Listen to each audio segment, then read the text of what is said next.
क्या बताऊं मैडम, हमारे यहाँ इस बार बैटल में राइट रिजेक्शन और कस्टमर कंप्लेंट बहुत ही ज्यादा आ रहे हैं। अरे परेशान तो होते हो, आइए चलते हैं समस्या के समाधान के लिए क्वालिटी सर्किट को।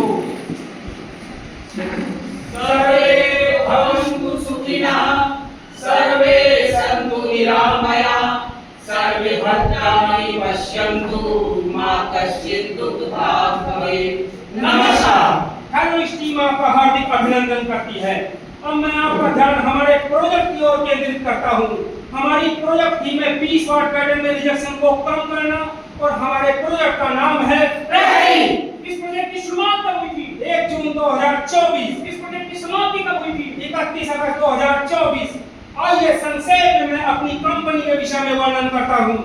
हमारी कंपनी का प्रारंभ वर्ष 1990 में हुआ।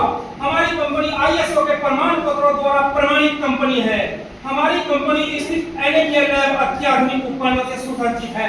हमारी कंपनी हेरोनिक्स भारतवर्ष की एकमात्र ऐसी कंपनी है जो बेर किसी भी निर्माण से लेकर एसएमटी तकनीक का उपयोग करते हुए ड्राइवर स्वयं बनाकर संपूर्ण एलईडी लाइट का निर्माण करती है। हमारी product range LED bulb, pattern, fan, security device इत्यादि है।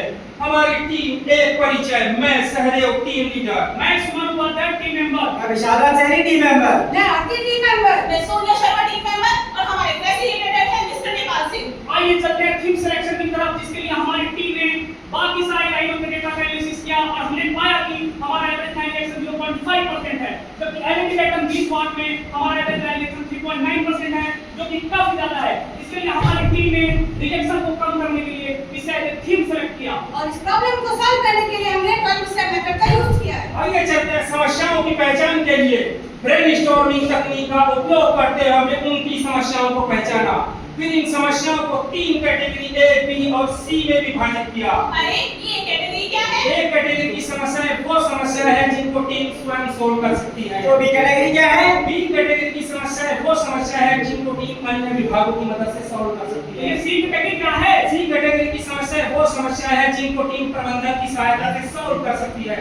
इस प्रकार हमको A टाइप की समस्याएं 52% और B टाइप की 48% प्राप्त हुई। A, B टाइप की कुछ समस्याओं को हमने पाइथन के माध्यम से सॉल्व किया और बची हुई 4 समस्याओं को रैंकिंग प्रदान की गई। सबसे ज्यादा रैंकिंग नोट 1 डिफेक्ट की पाई गई। फिर हमने 4 महीनों 5 महीनों के रिजेक्शन का एक डेटा लिया, उसके आधार पर एक ट्रेंड चार्ट बनाया जो दर्शा रहा है कि हमारा रिजेक्शन निरंतर बढ़ रहा है।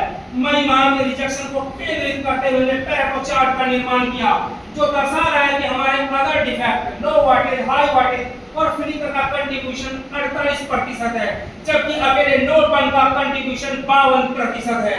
ये हमारा एरिया ऑफ कंसर्न है और ये हमारा माइलस्टोन चार्ट है, जिसमें कि दिखाया गया है कि हम अपनी एक्टिविटीज को कब कब करेंगे। अरे कोई मुझे बताएगा कि एलईडी बटन होता क्या है? बिल्कुल, एलईडी पैटर्न एक तरह का फिक्शन है जो हमें स्पॉट फ्री इल्यूमिनेशन प्रोवाइड करता है। ज्यादा जानकारी के लिए आप चित्र के माध्यम से देख सकते हैं, जिसमें अलग-अलग पार्ट दर्शाए गए हैं। LED housing, LED strip, diffuser, driver and cap and mounting accessories. आइए चलते हैं एलईडी पैटर्न के प्रोसेस फ्लो चार्ट की तरफ, जिसमें हमारा प्रोसेस को दिखाया गया है। हमारा पहला प्रोसेस है बीसीडी स्ट्रिप कटिंग, फिर strip insertion, driver insertion, DC wire soldering, and cap insertion, फिर एजिंग। एजिंग के बाद जो ओके होता है उसको हम प्रिंटिंग पे भेजते हैं, जो नॉट ओके होता है उसको रिवर्स स्टेशन पे भेजते हैं, फिर हम फंक्शनल टेस्टिंग करते हैं, फिर मोनो पैकिंग करते हैं, फिर फाइनल पैकिंग करते हैं। अरे ये रैप लिंकिंग क्या इंडिकेट कर रहा है? रैप लिंकिंग यही इंडिकेट कर रहा है कि हमारे प्रॉब्लम का डिटेक्शन इन्हीं स्टेज से हो रहा है। चलिए हम मॉडल के द्वारा देखते हैं कि नॉर्मल डिफेक्ट दिखते कैसे हैं। जैसे कि आप देख सकते हो हमारे पास 2 तरह के पैटर्न है।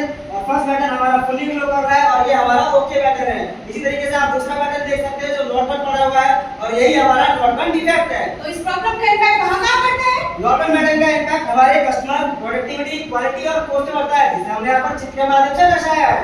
आइए चलते हैं प्रॉब्लम के एनालिसिस की तरफ, जिसके लिए हमने 4 टर्म का माइलस्टोन का यूज किया है। हमारी समस्या क्या है? हाई रिजेक्शन, ये समस्या आती कहां है? During ageing and functional testing. ये समस्या कब से आ रही है? From May 2024 onwards। इस समस्या को सबसे पहले किसने नोटिस किया? Operator and inspector. इस समस्या का करंटली ऑकरेंस क्या है? करेंटली 1.95% है। जैसा कि आप चित्र के माध्यम से देख सकते हैं, हमने मई मंथ का ट्रेंड चार्ट बनाया जिसका एवरेज रिजेक्शन परसेंटेज है 1.95%। आइए चलते हैं टारगेट सेटिंग की तरफ, जिसके लिए हमारी टीम ने रिजेक्शन को 1.95 से 0.15 करने का टारगेट सेट किया। हमने अपना टारगेट 0.15% ही क्यों लिया? इसके लिए हमने बाकी सारे लाइनों पर डेटा का एनालिसिस किया और हमने पाया कि हमारा एवरेज लाइन और साथ ही साथ हमने अपने मैनेजमेंट के साथ डिस्कस किया और हमने अपने टारगेट को 0.15 सेट किया। आइए चलते हैं संभावित कारणों की ओर। ब्रेनस्टॉर्मिंग तकनीक का उपयोग करते हुए हमने 17 संभावित कारणों को पहचाना। फिर इन कारणों को 4 भागों मैन, मशीन, मेथड, मेटेरियल में विभाजित करते हुए इसी का डायग्राम का निर्माण किया गया। फिर इन कारणों को हमने गैम्बा के आधार पर ऑब्जर्व किया और इस प्रकार हमको 3 रिलेवेंट कॉजेज प्राप्त हुए। पहला एलईडी ब्रोकन, दूसरा एसी वायर ब्रोकन और तीसरा टीसी वायर ड्राइव। आइए चलते हैं वन बाय सिस्टम में हमारा पहला प्रॉब्लम है एलईडी ब्रोकन। एलईडी ब्रोकन क्यों होता है? एलईडी एक दूसरे के साथ इंटरेक्ट करते हैं। इंटरप्ट क्यों हो जाता है? क्योंकि पैनल एक दूसरे के साथ कोलाइड करते हैं। और ऐसा क्यों होता है? क्योंकि पैनल पैनल मूव करते हैं। तो ऐसा क्यों होता है? क्योंकि मशीन की विड्थ कम है। यही हमारा रूट कॉज है। हाँ यही हमारा रूट कॉज है। और इसी के साथ हम चलते हैं दूसरे वायर बाय एनालिसिस की तरफ। AC wire broken. AC wire broken क्यों होता है? स्ट्रेस डेवलप होने के कारण। ऐसा क्यों होता है? क्योंकि एसी वायर की स्ट्रेंथ बहुत कम है। ऐसा क्यों है? क्योंकि एसी वायर में नंबर ऑफ स्ट्रैंड ही बहुत कम है। क्या यही हमारा रूट कॉज है? हाँ यही हमारा रूट कॉज है। इसी के साथ हम चलते हैं तीसरे वाला एनालिसिस की तरफ। DC wire drive. DC wire drive क्यों है? क्योंकि शोल्डर का जॉइंट प्रॉपर नहीं है इसलिए। जॉइंट प्रॉपर क्यों नहीं है? क्योंकि शोल्डर की जो स्ट्रेंथ है बहुत ही कम है इसलिए। तो स्ट्रेंथ कम क्यों है? क्योंकि जो शोल्डर का कवरेज एरिया बहुत ही कम है इसलिए। क्या यही हमारा रूट कॉज है? हाँ यही हमारा रूट कॉज है। आइए चलते हैं डाटा कलेक्शन की ओर। वर्तमान में हमने तीनों कारणों का डाटा कलेक्ट किया और हमने पाया कि हमारा एवरेज रिडक्शन 1.95% है। फिर हमने इन कारणों को गैम्बा के आधार पर एविडेंट किया जैसा चित्र में दर्शाया गया है। आइए चलते हैं प्रपोज सॉल्यूशन की ओर। पहले रूट कॉज के लिए हमें 2 सॉल्यूशन प्राप्त हुए। पहला, 2 पैनल की जगह 1 पैनल को कट करना। नहीं हम इसे नहीं करेंगे, इससे हमारी प्रोडक्टिविटी का लॉस होगा। दूसरा, प्लेटफॉर्म की चौड़ाई को बढ़ाना। हाँ हम इसे करेंगे, ऑप्टिमाइज और बढ़िया सॉल्यूशन है। और इसी के साथ हम चलते हैं दूसरे प्रपोज सॉल्यूशन की तरफ। AC wire broken. जैसा कि आप चित्र के माध्यम से देख सकते हैं, इसमें हमें 2 सॉल्यूशन प्राप्त हुए हैं। पहला, एसी वायर में नंबर ऑफ स्ट्रैंड को बढ़ाना। नहीं ऐसा नहीं कर सकते, बहुत ही एक्सपेंसिव और कॉम्प्लेक्स है। दूसरा, एसी वायर को ग्रेड पीसीबी के थ्रू राउट करना। हाँ ऐसा हम कर सकते हैं और हम करेंगे। और तीसरे रूट कॉज के लिए हमें 2 प्रपोज सॉल्यूशन मिले जिन्हें कि आप चित्र द्वारा देख सकते हैं, जिसमें कि हमारा पहला सॉल्यूशन है ड्राइवर बोर्ड में कॉपर की थिकनेस को इंक्रीज करना। नहीं ऐसा हम नहीं कर सकते, इससे हमारी प्रोडक्ट की कॉस्ट बढ़ जाती है। दूसरा सॉल्यूशन है हमारा ड्राइवर में सोने पैड कवरेज एरिया को बढ़ाना। हाँ ऐसा हम कर सकते हैं और हम करेंगे। चित्र में पहले रूट कॉज के डेवलप्ड सॉल्यूशन को दर्शाया गया है। इसमें हमने प्लेटफॉर्म की चौड़ाई को 365 mm से 515 mm कर दिया। तो इससे हमें क्या फायदा मिला? इससे हमें ये फायदा हो रहा है कि प्लेटफॉर्म पर चलते हुए दोनों पैनल समांतर आपस में नहीं टकराते। फलस्वरूप हमारा एलईडी ब्रोकन का इशू बहुत ही कम हो गया है। इस सॉल्यूशन को इंप्लीमेंट करने के लिए हमने मेंटेनेंस टीम को सम्मिलित किया। उन्होंने क्वालिटी सर्किल के बारे में जाना और अपनी स्किल में सुधार किया। और इसी के साथ हम चलते हैं दूसरे डेवलप सॉल्यूशन की तरफ। AC wire broken. जैसा कि आप चित्र के माध्यम से देख सकते हैं, इसमें हमने एसी वायर को ग्रेड पीसीबी के थ्रू राउट किया है, जिससे कि हमारा कुल टेस्ट 3 गुना बेहतर हो गया है। और इस सॉल्यूशन को इंप्लीमेंट करने के लिए हमने प्रोडक्ट शेयर प्लानिंग टीम को इन्वॉल्व किया। उन्होंने क्वालिटी सर्किल के बारे में सीखा और अपनी स्किल को इंप्रूव किया। और तीसरे डेवलप सॉल्यूशन को चित्र के माध्यम से दर्शाया गया है, जिसमें कि आप देख सकते हैं कि हमने अपने सोल्डर पैड की डिजाइन को राउंड से स्टार में चेंज करके सोल्डर पैड कवरेज एरिया को बढ़ाया है और अपने ड्राइव इश्यू को कम किया है। और इस सॉल्यूशन को इंप्लीमेंट करने के लिए हमने आरएनडी टीम की हेल्प ली है, जिससे कि उन्होंने भी क्वालिटी सर्किल के बारे में सीखा और अपनी स्किल को इंप्रूव किया। इस प्रोजेक्ट को पूरा करते समय हमें जो बाधाएं और रुकावटें आई, हमने उनको समझाया कि इस प्रोजेक्ट से क्या फायदे हैं और भविष्य में क्या लाभ मिलने वाले हैं। फिर हमने तीनों डेवलप्ड सॉल्यूशन का सफलतापूर्वक ट्रायल किया और सफलतापूर्वक ट्रायल करने के बाद उनको रेगुलर इंप्लीमेंट किया। रेगुलर इंप्लीमेंट करने के बाद रिजेक्शन का एक कंपैरिजन ट्रेंड बनाया, जो दर्शा रहा है कि प्रोजेक्ट से पहले, प्रोजेक्ट के दौरान और प्रोजेक्ट के बाद हमारा रिजेक्शन क्या रहा। इस प्रकार हमने अपने निर्धारित टारगेट 0.15% को सफलतापूर्वक प्राप्त किया। बधाई हो टीम। और ये हमारे इंप्लीमेंटेशन के बाद का माइलस्टोन चार्ट है, जिसमें कि आप देख सकते हैं कि हमने अपनी हर एक एक्टिविटी को निर्धारित समय में पूरा किया है।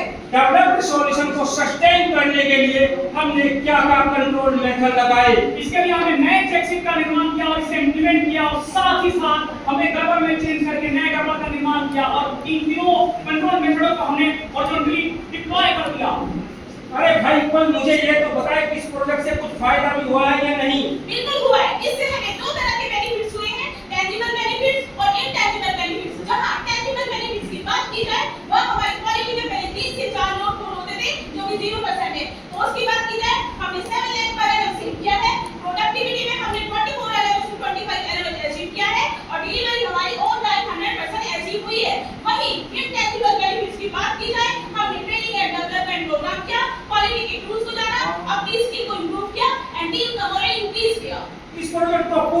समय हमें जिन टूल्स और टेक्निक को सीखा वे brainstorming, flow chart, Ishikawa diagram, graph, check sheet, Pareto chart और वाई एनालिसिस। प्रकृति द्वारा प्रदान की गई योग्यता को विकसित करके हम सब ने अपना नर्चर डेवलपमेंट किया।